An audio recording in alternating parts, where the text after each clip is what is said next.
Lucy Westenra's Diary. 17 September. 4 days and nights of peace.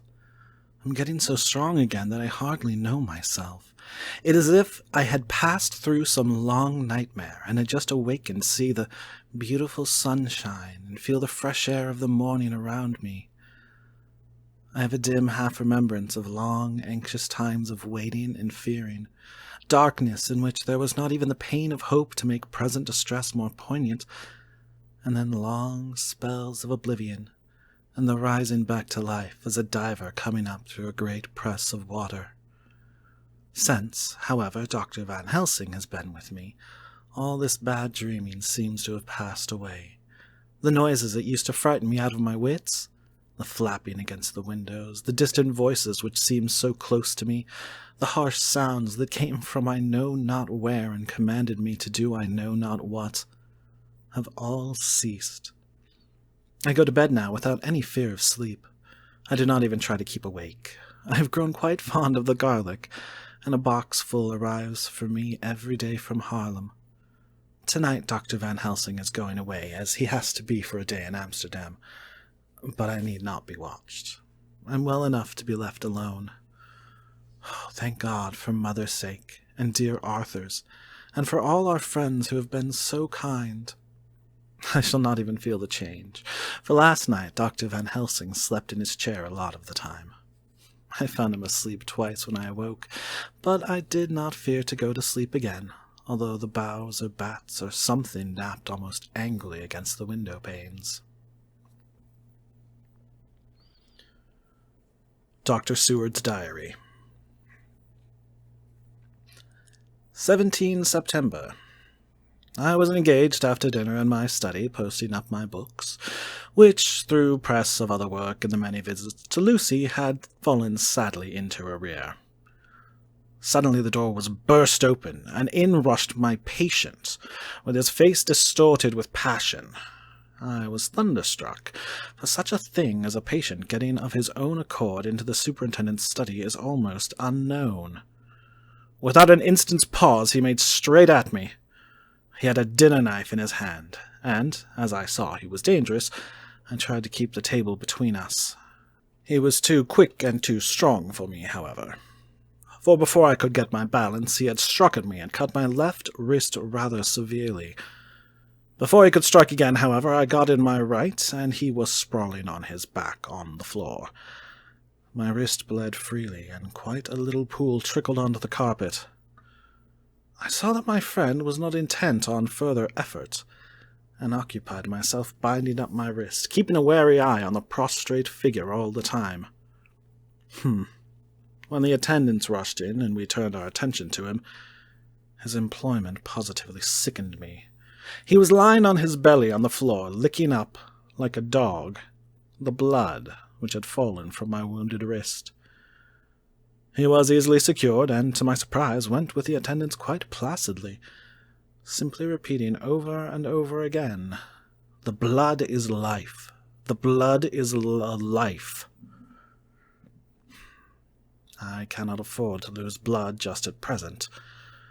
I have lost too much of late for my physical good, and then the prolonged strain of Lucy's illness and its horrible phases is telling on me.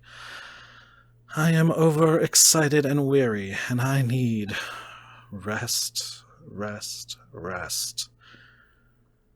Happily, Van Helsing has not summoned me, so I need not forego my sleep. Tonight I could not well do without it. Telegram, Van Helsing, Antwerp, to Seward, Carfax. Sent to Carfax, Sussex, as no county given. Delivered late by 22 hours. 17 September. Do not fail to be at Hillingham tonight. If not watching all the time frequently, visit and see that the flowers are as placed. Very important. Do not fail. Shall be with you as soon as possible after arrival.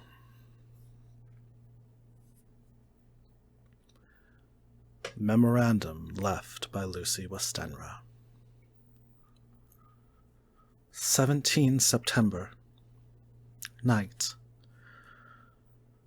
I write this and leave it to be seen so that no one may by any chance get into trouble through me. This is an exact record of what took place tonight. I feel I am dying of weakness and have barely strength to write, but it must be done if I die in the doing. I went to bed as usual, taking care that the flowers were placed as Dr. Van Helsing directed, and soon fell asleep. I was waked by the flapping at the window, which had begun after that sleepwalking on the cliff at Whitby when Mina saved me, and which now I know so well. I was not afraid, but I did wish that Dr. Seward was in the next room, as Dr. Van Helsing said he would be, so that I might have called him. I tried to go to sleep, but could not. Then there came to me the old fear of sleep, and I determined to keep awake. Perversely, sleep would try to come then when I did not want it, so, as I feared to be alone, I opened my door and called out, "Is there anybody there?" There was no answer. I was afraid to wake Mother, and so closed my door again. And outside in the shrubbery I heard a sort of howl like a dog's, but more fierce and deeper. I went to the window and looked out, but could see nothing, except a big bat, which had evidently been buffeting its wings against the window. So I went back to bed again, but determined not to go to sleep. Presently the door opened, and Mother looked in, seeing by my moving that I was not asleep, came in and sat by me. She said to me even more sweetly and softly than her wont, "I was uneasy about you, darling, and came in to see that you were all right." I feared that she might catch cold sitting there, and asked her to come in and sleep with me. So she came into bed and lay down beside me. She did not take off her dressing gown, for she said she would only stay a while and then go back to her own bed. As she lay there in my arms and I in hers, the flapping and buffeting came to the window again. She was startled and a little frightened and cried out, "What is that?" I tried to pacify her and at last succeeded, and she lay quiet, but I could still hear her poor dear heart beating terribly. After a while there was a low howl again out in the shrubbery, and shortly after there was a crash at the window, and a lot of broken glass was hurled on the floor. The window blind blew back with the wind that rushed in, and in the aperture of broken panes there was the head of a great, gaunt, grey wolf. Mother cried out in fright and struggled up into a sitting posture and clutched wildly at anything that would help her. Amongst other things, she clutched the wreath of flowers that Dr. Van Helsing insisted on my wearing round my neck, and tore it away from me. For a second or two she sat up, pointing at the wolf, and there was a strange and horrible gurgling in her throat.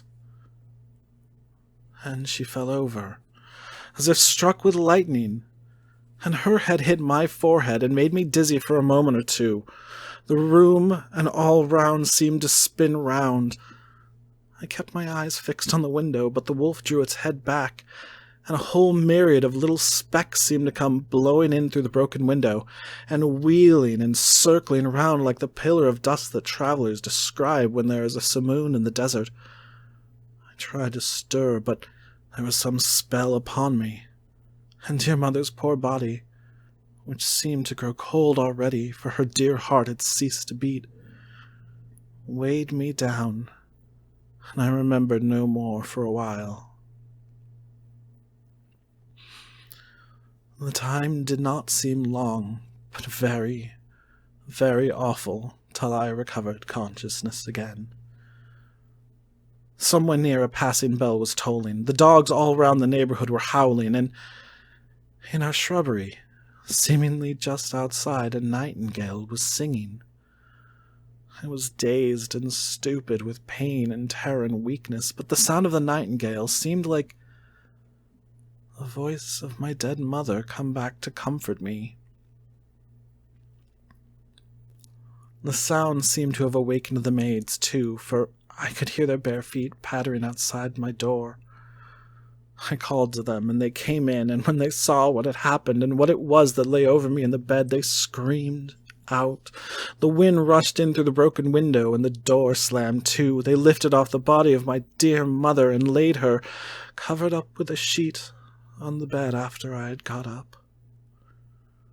They were all so frightened and nervous that I directed them to go to the dining room and have each a glass of wine.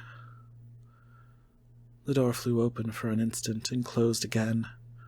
The maid shrieked, and then went in a body to the dining room, and I laid what flowers I had on my dear mother's breast. When they were there, I remembered what Dr. Van Helsing had told me, but I didn't like to remove them. And besides, I would have some of the servants to come up and sit with me now. I was surprised that the maids did not come back. I called them, but got no answer, so I went to the dining room to look for them. My heart sank when I saw what had happened. They all four lay helpless on the floor, breathing heavily. The decanter of sherry was on the table half full, but there was a queer, acrid smell about. I was suspicious and examined the decanter. It smelt of laudanum. And looking on the sideboard, I found that the bottle which Mother's doctor uses for her... did use... was empty. What am I to do? What am I to do? I'm back in the room with Mother.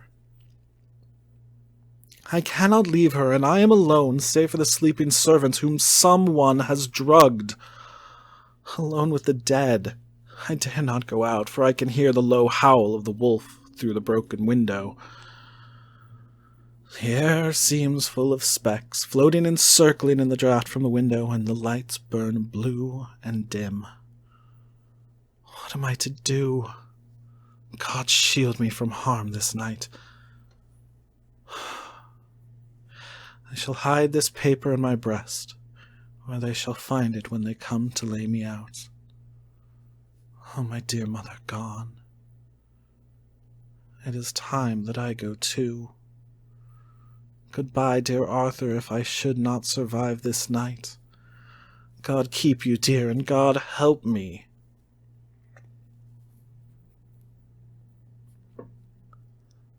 Letter, Mina Harker to Lucy Westenra. Unopened by her. 17 September. My dearest Lucy, it seems an age since I heard from you, or indeed since I wrote. You will pardon me, I know, for all my faults when you have read all my budget of news. Well, I got my husband back all right. When we arrived at Exeter there was a carriage waiting for us, and in it, though he had an attack of gout, Mr. Hawkins. He took us to his house, where there were rooms for us all nice and comfortable, and we dined together. After dinner Mr. Hawkins said, My dears, I want to drink your health and prosperity, and may every blessing attend you both. I know you both from children, and have with love and pride seen you grow up. Now I want you to make your home here with me. I have left to me neither chick nor child. All are gone, and in my will I have left you everything. I cried, Lucy, dear, as Jonathan and the old man clasped hands. Our evening was a very, very happy one. So here we are, installed in this beautiful old house, and from both my bedroom and the drawing-room I can see the great elms of the cathedral close, with their great black stems standing out against the old yellow stone of the cathedral, and I can hear the rooks overhead cawing and chattering and gossiping all day, after the manner of rooks, and humans. I am busy, I need not tell you, arranging things in housekeeping. Jonathan and Mr. Hawkins are busy all day, for now that Jonathan is a partner, Mr. Hawkins wants to tell him all about the clients. How is your dear mother getting on? I wish I could run up to town for a day or two to see you, dear, but I dare not go yet. With so much on my shoulders, and Jonathan wants looking after still. He is beginning to put some flesh on his bones again, but he was terribly weakened by the long illness. Even now he sometimes starts out of his sleep in a sudden way and awakes all trembling until I can coax him back to his usual placidity. However, thank God, these occasions grow less frequently as the days go on, and they will in time pass away altogether, I trust. And now I have told you my news. Let me ask yours.